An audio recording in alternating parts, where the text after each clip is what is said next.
Olá amigos, tudo bem? Sejam bem-vindos a mais um vídeo aqui no canal Talk2Biz. Se você ainda não conhece o nosso canal, está chegando a primeira vez por aqui, o Talk2Biz é um espaço onde eu falo sobre estratégia, sobre gestão, sobre marketing e inovação. E esse é mais um vídeo da nossa série sobre branding, onde eu estou explicando os principais termos e conceitos que são utilizados nesse campo. Hoje a gente vai falar sobre o efeito da paridade, o que é esse efeito, como é que ele acontece e como ele impacta nas nossas ações e no nosso planejamento de marketing. Vamos lá, vamos para o vídeo.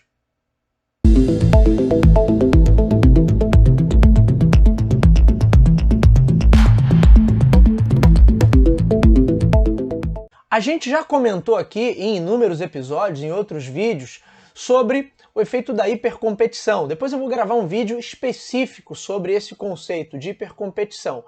Mas falando a grosso modo, quando a gente está num cenário onde existe muita concorrência, ou seja, existe muita oferta de um mesmo item ou de um mesmo tipo de produto ou de serviço, ou de um mesmo tipo de solução, ou de soluções diferentes, mas que vão atender a uma mesma demanda do público, eu estou falando de um cenário saturado, onde eu tenho possivelmente mais opções do que o próprio público consegue absorver. Nesse tipo de cenário, onde a competição aumenta, é natural também que as ofertas comecem a se aproximar muito umas das outras. Se aproximar em que sentido? Bom, num dos últimos vídeos a gente falou sobre as dimensões de uma marca, que são também as dimensões de uma oferta. A gente falou lá sobre esfera técnica, funcional, emocional, e aí cada empresa vai configurando a sua oferta, calibrando, vamos dizer assim, essas dimensões para chegar a um objetivo de ter uma oferta diferenciada. A gente falou também um pouquinho sobre isso num dos últimos episódios, quando eu expliquei o conceito de Unique Selling Proposition, proposta única de valor. Então é natural que em cenários onde exista muita concorrência, as ofertas acabem se equiparando. Por quê? Porque as empresas vão olhando, opa, o que esse camarada aqui fez está dando certo, eu vou fazer também.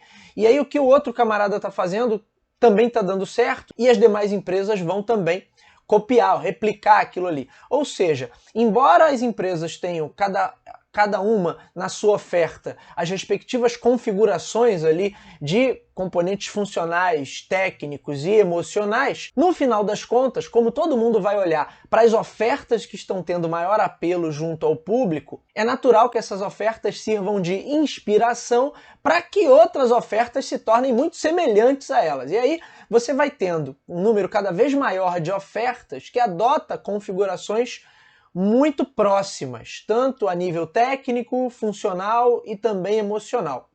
Veja que uma determinada oferta pode avançar, ela cria uma nova funcionalidade, por exemplo, toda a concorrência vai atrás e vai tentar replicar aquilo ali. Ou então a oferta cria um novo apelo de natureza subjetiva, o restante da concorrência vai lá, claro, né, se aquilo deu certo, o restante da concorrência vai lá, vai também replicar aquele mesmo tipo de apelo. Tem sempre um movimento em que as ofertas vão se equivalendo, vão se equiparando.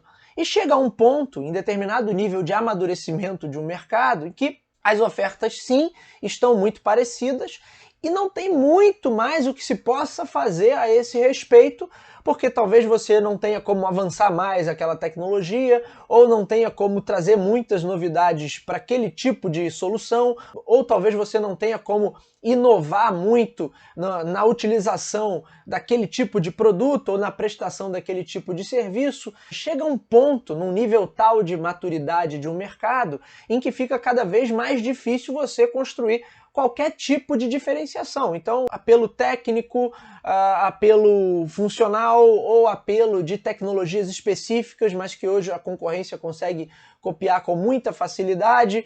Então você vai chegando a um ponto em que as ofertas sim se tornam muito parecidas, tanto é que uma das saídas que eles encontram hoje é investir mais em apelos e significados subjetivos e também para a questão da experiência que é entregue, a experiência num sentido amplo, né? Não só a experiência com o produto, mas experiência, por exemplo, de atendimento. A gente pode falar também do efeito de plataforma, que algumas marcas exploram muito bem, mas isso fica para um outro vídeo, para um outro momento.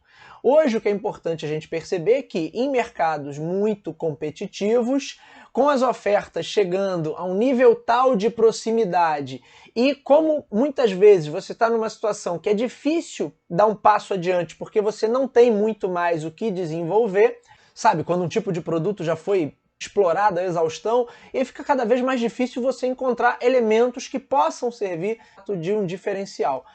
Eu estou num mercado ou num segmento de mercado em que os produtos começam a ficar em nível de paridade. Significa que, pela perspectiva do consumidor, ele não vê mais diferença significativa entre o produto do concorrente A para o produto do concorrente B para o produto do concorrente C. Em algumas situações, nível de paridade é até engraçado, porque as marcas copiam, né, até no design, até na aparência. Então os produtos vão se tornando realmente muito parecidos, tanto a nível técnico, funcional, emocional, a nível de design também, ou seja, todo o pacote da oferta ele vai se tornando cada vez mais semelhante. E para o consumidor vai ficando mais difícil fazer qualquer tipo de diferenciação. Bruno, mas esses produtos são de fato idênticos? Não, os produtos não são idênticos, eles têm sim alguma diferença. O que acontece é que, dependendo de como essa diferença se apresenta, muitas vezes fica difícil para o consumidor perceber qual é a diferença, encontrar essa diferença. Na visão do consumidor comum, que não vai ter o conhecimento aprofundado a respeito daquela oferta, pode ser que todas elas soem como muito próximas, como muito semelhantes. E aí você está gerando esse efeito de paridade. Significa que num determinado segmento eu tenho uma série de ofertas de concorrentes diversos, mas todas elas convergem para meio que um modelo comum, e aí elas começam a se tornar muito semelhantes, muito próximas, a ponto do consumidor olhar e não conseguir perceber diferença entre uma e outra. E quando ele não consegue perceber a diferença, daí o problema do sistema de paridade em marketing, é justamente quando ele começa a decidir a compra dele pela conveniência e pelo preço. Ou seja, pelos elementos ali que geram maior facilidade, seja facilidade de acesso àquele bem, seja facilidade no desembolso financeiro que ele vai fazer para adquirir aquele bem. Sempre que eu estou num sistema de paridade muito forte, significa dizer que para o consumidor existe muita dificuldade para se identificar o diferencial de um produto para outro. E aí, nesse sentido, os departamentos de marketing, de desenvolvimento, precisam suar muito mais a camisa para conseguir mostrar essa diferenciação, partindo do princípio que ela existe, porque se o produto realmente não tem nenhuma diferenciação, é só mais um produto genérico, nesse cenário de hipercompetição, ele realmente está perdido.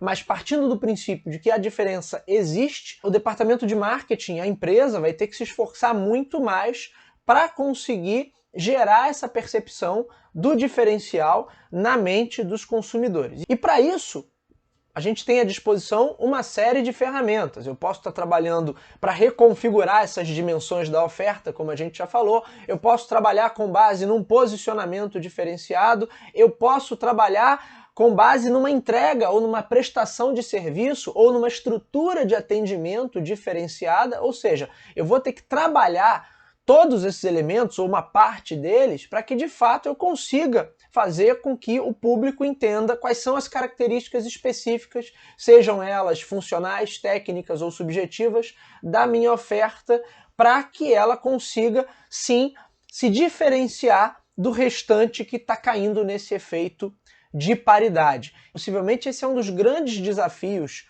para o marketing quando você está em cenários hipercompetitivos. É claro que a marca, que é o tema principal que a gente vem tratando nesses vídeos, a marca é um elemento que ajuda a livrar a oferta, livrar a empresa desse efeito de paridade. Porque se a marca conseguiu construir significados e associações fortes e positivas, mesmo que as ofertas do ponto de vista funcional e técnico estejam muito semelhantes, ainda assim, essas associações culturais, que a gente vai tratar também em outro vídeo, elas podem ser suficientes para gerar essa percepção diferenciada junto ao consumidor.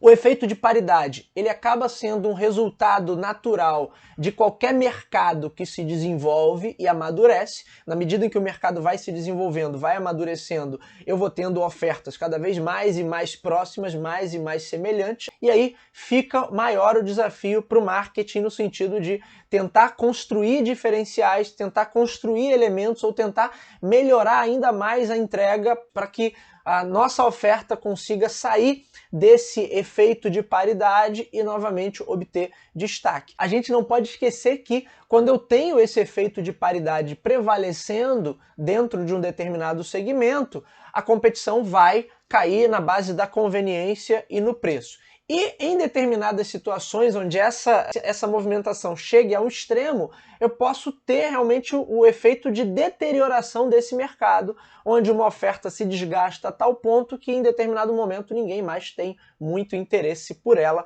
mas isso também é papo para um outro vídeo, para uma outra oportunidade. Ficou alguma dúvida?